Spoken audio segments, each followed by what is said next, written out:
Bonjour, vous venez d'être opéré du ligament croisé antérieur. Nous allons revenir sur les différentes recommandations pour le premier mois post-opératoire.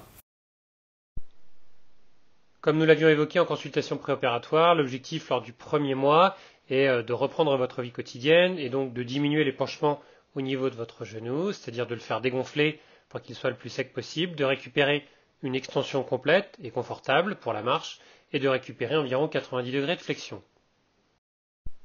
Les ordonnances vous ont normalement été remises en préopératoire pour ce qui est de l'attelle de cryothérapie, des béquilles ou de la rééducation.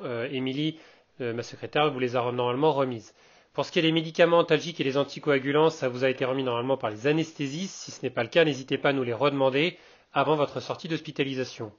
Le compte-rendu opératoire pour votre kiné et votre médecin traitant, ainsi que le rendez-vous post-opératoire vous seront remis avant votre départ dans une enveloppe. L'arrêt de télétravail sera télétransmis directement, néanmoins le volet employeur vous sera remis sous forme de photocopie.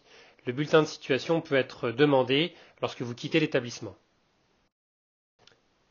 En post-opératoire et les premières semaines, il est très important de se reposer, en particulier pendant 1 ou 2 semaines au départ. Il faut surélever régulièrement le membre opéré afin de faire dégonfler votre genou. Pour cela, il faut également prévoir un glaçage à raison de 20 minutes toutes les 2 heures et ce jusqu'à ce que vous ayez un genou sec, c'est-à-dire dégonflé. Le travail de verrouillage du quadriceps doit être fait en auto-rééducation, c'est-à-dire par vous-même et en dehors également des séances de rééducation à raison de 2 minutes toutes les heures afin d'obtenir une extension. Plus vous aurez l'extension rapidement et plus vous serez confortable dans votre vie quotidienne. Les béquilles sont à utiliser en particulier à l'extérieur pendant au moins 2 à 3 semaines avec un appui soulagé mais en fonction de la douleur si vous le souhaitez. Et si cela est possible en fonction des douleurs, vous pouvez appuyer complètement sur le membre opéré. La rééducation avec votre kiné est à démarrer au 4e ou 5e jour post-opératoire, raison de 2 à 3 fois par semaine. Le kiné vous aidera à réveiller votre quadriceps et à le contracter pour récupérer un verrouillage actif. Il est important d'éviter les mouvements sollicitant les ischio-jambiers, en particulier il ne faut pas faire d'écrase-coussin, c'est-à-dire il ne faut pas mettre un coussin sous le genou et essayer d'appuyer dessus car cela va entretenir et entraîner une contracture de ces tendons ischio-jambiers.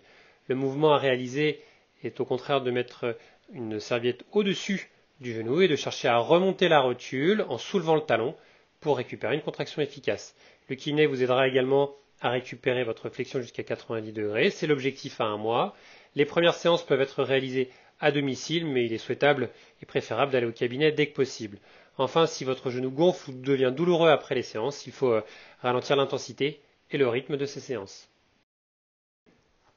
L'ordonnance pour le traitement anticoagulant et le passage de l'infirmière vous ont donc été remis en préopératoire, tout comme le traitement antalgique. Il est important de prendre de façon systématique le traitement antalgique pendant 2 à 3 jours. Il y a en effet une notion de seuil individuel pour la douleur. Si vous restez sous ce seuil, la douleur sera plus facile à gérer. Si vous passez au-dessus, il vous faudra un petit peu de temps pour redescendre en termes de douleur. Le pansement sera refaire par l'infirmière tous les 2 à 3 jours avec une ablation des fils ou des agrafes à partir de 15 jours. La mise en place des bas de contention se fait le jour, en particulier les premières semaines. Il faut les enlever la nuit si vous ne les tolérez pas. Ils ne sont pas indispensables. Enfin, il est important de protéger la cicatrice de l'eau pour éviter de majorer le risque d'infection. En cas de problème ou pour toute question, n'hésitez pas bien sûr à me recontacter, soit par mail, soit par téléphone. Le mail et téléphone qui apparaissent à l'image sont également disponibles sur les courriers de consultation. Vous aurez également avant votre sortie le numéro de téléphone de l'équipe infirmière qui vous sera donné. Cette équipe est joignable la nuit et le week-end. À bientôt.